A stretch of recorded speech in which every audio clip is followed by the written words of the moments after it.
فلانے کی کال آتی ہے یار بھائی کے یہاں حالات ٹھیک نہیں ہے، آیت کریمہ کا ختم ہے، آ جاؤ۔ اب وہاں لوگ آیت کریمہ کیسے ختم کر رہے ہوتے ہیں؟ لا الہ الا انت سبحانک انی کنت من الظالمین، لا الہ الا انت سبحانک انی کنت من الظالمین، لا الہ الا انت سبحانک انی کنت من الظالمین۔ وہ منہ سے بڑبڑا رہے ہوتے ہیں یہ آیت، اور آنکھوں سے اور دماغ سے اور دل سے پتہ نہیں کہیں اور ہوتے ہیں۔ دس از سچ اے ہیوج پرابلم کہ ہم کبھی سوچتے ہی نہیں ہیں کہ یہ ان الفاظ کے پیچھے پاور کیا ہے۔ علامہ اقبال نے ایسے تو نہیں کہا، دل سے جو بات نکلتی ہے اثر رکھتی ہے، پر نہیں طاقت پرواز مگر رکھتی ہے۔ بھائی یہ الفاظ آپ کو اڑا کے لے کے جا سکتے ہیں۔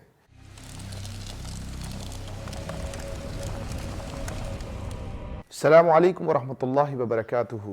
رب اشرح لی صدری ویسر لی امری واحلل عقدۃ من لسانی یفقہوا قولی، آمین یا رب العالمین۔ جب ہم کسی کو سلام کرتے ہیں تو ہم بیسیکلی کیا کرتے ہیں؟ ہم اس کے لیے ایک دعا بھیجتے ہیں۔ اس کے بعد جو میں نے الفاظ کہے رب اشرح لی صدری، یہ بھی ایک دعا ہے۔ ہم ایک بھکاری ہیں، فقیر ہیں، جو ہر وقت ہر حال میں ہر چیز کے لیے اللہ سے خیر مانگتے ہیں۔ تو اب آپ امیجن کریں کہ آپ کی گاڑی سگنل پہ رکی ہے اور کوئی فقیر آپ کے پاس آتا ہے اور کہتا ہے، ادھر ادھر دیکھ رہا ہے، اس کا فوکس بھی آپ کے اوپر نہیں ہے، کہتا ہے مجھے پیسوں کی بڑی ضرورت ہے، ایسا کریں کیا کر سکتے ہیں آپ؟ ایسا کرتے ہیں مجھے کچھ پیسے دے سکتے ہیں؟ پیسے دے دینا پلیز، اگر آپ مجھے کچھ پیسے دے دیں گے تو آپ کی مہربانی ہوگی۔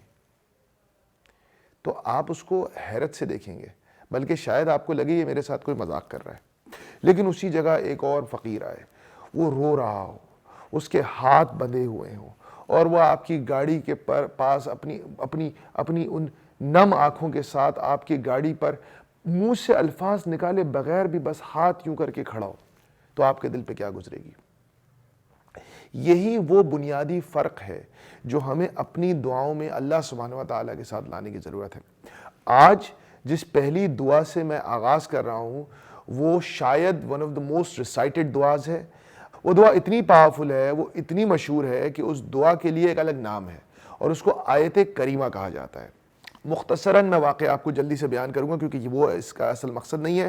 حضرت یونس علیہ السلام کئی سالوں سے اپنی قوم کو تبلیغ کر رہے تھے، اللہ کی طرف بلا رہے تھے، قوم نہیں مانی۔ حضرت یونس علیہ السلام اپنی قوم سے تھک ہار کر پریشان ہو کر بالآخر انہوں نے اللہ سے دعا کی کہ یا اللہ یہ میری نہیں سنتے، آپ ان پر عذاب لے آئیں، اور وہ اس غم اور غصے کی حالت میں اپنی قوم کو چھوڑ کر اس شہر کو چھوڑ کر روانہ ہو گئے۔ وہ کشتی پہ سوار ہوئے، سفر شروع ہوا، رات کا وقت ہو گیا کہ اچانک کشتی کے اندر کوئی ٹیکنیکل فالٹ آ گیا، کوئی خرابی آ گئی، جس کی وجہ سے جو کشتی کا پورا سٹاف تھا، جو مینجمنٹ تھی، اس نے فیصلہ کیا کہ اب اس کشتی کو اگر بچانا ہے تو اس پہ سے ہم کو ویٹ کم کرنا پڑے گا۔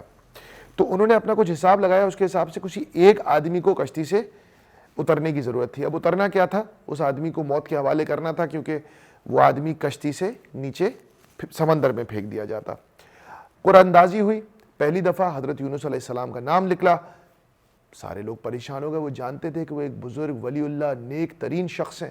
لوگوں نے کہا نہیں ہم یونس کو نہیں پھینک سکتے۔ پھر قرآ ہوا، پھر انہی کا نام نکلا، تیسری بار قرآ ہوا، پھر حضرت یونس کا نام نکلا۔ اس بار حضرت یونس علیہ السلام کو تھوڑا کھٹکا ہوا اور وہ سمجھ گئے کہ دراصل اللہ سبحانہ و تعالی کی یہی مرضی ہے۔ آپ علیہ السلام کو کشتی سے نیچے پھینک دیا گیا۔ اب حضرت یونس علیہ السلام ہوش میں آتے ہیں، وہ کہاں ہیں؟ ان کو کچھ نہیں پتا وہ کہاں ہے۔ گھپ اندھیرا ہے، رات ہے، سمندر کے اندر ایک مچھلی کا پیٹ ہے، ایک ذرہ برابر بھی کہیں سے کوئی روشنی نہیں ہے۔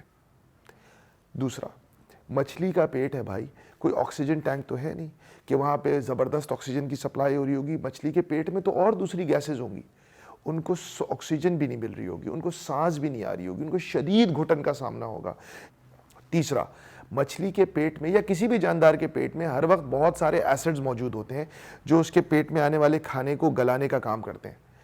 اب اتنی بڑی مچھلی ہے، سوچیں اس کے پیٹ میں ایسڈز کتنے ہوں گے، اور جب حضرت یونس علیہ السلام ان ایسڈز میں پڑے ہوئے ہوں گے تو وہ ان کے جسم کو، ان کی کھال کو کس طرح جلا رہے ہوں گے۔ اور ان تینوں غموں سے بڑا ایک چوتھا غم کہ میرا رب جو میرا سب تھا مجھ سے ناراض ہو گیا۔ اللہ سبحانہ و تعالیٰ نے قرآن کریم کے اندر ایک آیت، ایک زیر زبر بھی ایسا نہیں رکھا جس کے پیچھے کوئی مقصد نہ ہو۔ اللہ سبحانہ و تعالیٰ نے اس پوری کنڈیشن کو دو مختلف موقعوں پر سورہ صافات میں اور سورہ قلم میں الگ سے بیان کیا ہے کہ یونس نے اپنے رب کو پکارا کہ وہ غم سے گھٹ رہے تھے. ایک تو فزیکل گھٹن تھی کہ سانس نہیں آ رہی تھی، پھر ایک ایموشنل اسپرچول گھٹن بھی تھی ان کو کہ یار میرا رب نے میں نے ایسا کیا کر دیا کہ میرا رب مجھ سے ناراض ہو گیا. شدید اللہ تعالیٰ نے اندھیریوں کا ذکر کیا ہے. اللہ کہتا ہے کہ وہ اندھیریوں میں انہوں نے پکارا. بے بسی کا عالم ہے، باہر نکلنے کا کوئی راستہ نہیں ہے. مچھلی کا پیٹ کس قدر تکلیف دہ ہوگا، یہ ایسی آزمائش اور کسی نبی پہ نہیں آئی. حضرت یونس علیہ السلام پر وہ گزری جو کسی نبی پہ نہیں گزری. حضرت یونس علیہ السلام نے اس حالت میں اللہ فرماتے ہیں کہ غم سے گھٹ گھٹ کر اپنے رب کو پکارا کہ لا الہ الا انت سبحانک انی کنت من الظالمین. یا اللہ آپ پاک ہیں. کمپلیٹ سرنڈر کیا مچھلی کے پیٹ میں اپنے رب کے سامنے. حالانکہ انہیں نہیں پتا تھا کہ انہوں نے کیا غلط کیا ہے، لیکن انہیں اپنے رب پر ایسا بھروسہ تھا کہ انہوں نے اس بات پر کمپلیٹ سرنڈر کیا یقیناً مجھ سے کوئی غلطی ہوئی ہے. کہ نیکسٹ ٹائم جب ہم دعا مانگیں اپنے رب سے تو ہم دعا مانگیں ایک فقیر کی طرح، ایک لاچار، ایک بے کس انسان کی طرح بھیک مانگیں اپنے اللہ سے. ہم اللہ سے دعا پڑھیں نہیں، کیونکہ ایک تو اس طرح دعا پڑھنے سے شاید اثر بھی نہ ہو، اور دوسرا میرے خیال سے it is a little disrespectful towards all the prophets جن کے اوپر یہ حالات گزرے. Let's all recite once again. ہمارے ملک کے، ہماری ذات کے، ہمارے خاندان میں ہر وقت مسائل اور مشکلات میں ہمیں گھیرا ہوا ہوتا ہے. اپنی آنکھیں بند کریں اور دل اور دماغ کو کھولیں اور سوچیں کہ اس عظیم پیغمبر پر مچھلی کے پیٹ میں کیا گزر رہی ہوگی. وہ کتنا ڈیسپریٹ ہوگا، کتنا پریشان ہوگا، کتنا غم زدہ ہوگا. وہ اللہ کا حبیب تھا، اللہ کا محبوب تھا، اللہ کا چوزن ون تھا، اور اب وہ ایک اتنی سخت مشکل میں تھا جس کی وجہ بھی اسے معلوم نہیں تھی، اور وہ پکار رہا ہے.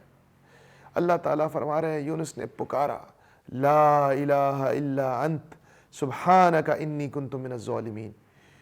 اگر ہم نے اس انٹینسٹی کے 1000ویں حصے کے ساتھ بھی آیت کریمہ کا ورد کیا تو یقین کریں ہمیں 1.25 لاکھ مرتبہ ختم کرنے کی ضرورت نہیں پڑے گی. السلام علیکم ورحمۃ اللہ.